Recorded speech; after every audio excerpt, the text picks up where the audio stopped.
উদ্দেশ্য হইল ওই তারাবির কথা। আল্লাহ তাআলা তোমাদের জন্য সেটাকে নফল করেছেন।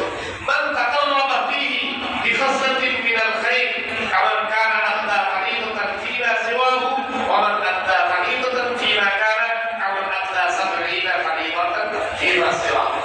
এই মাসে যে ব্যক্তি একটা ফরজ আদায় করবে, অন্য মাসে 70টা ফরজ আদায় করলে যে সওয়াব হতো, এই মাসে একটা ফরজ আদায় করলে আল্লাহ পাক তাকে 70টা সওয়াব দান করবেন। সুবহানাল্লাহ।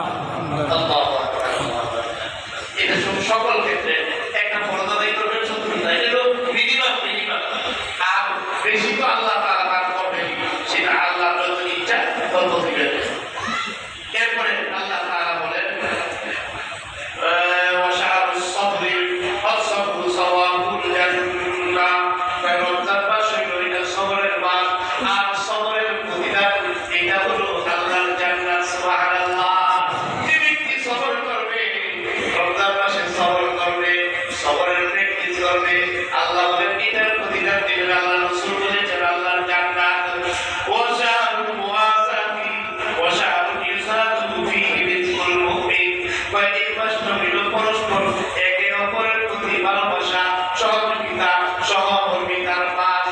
একজন আরেকজনকে সহযোগিতা করবে, সহমর্মিতা প্রদর্শন করবে।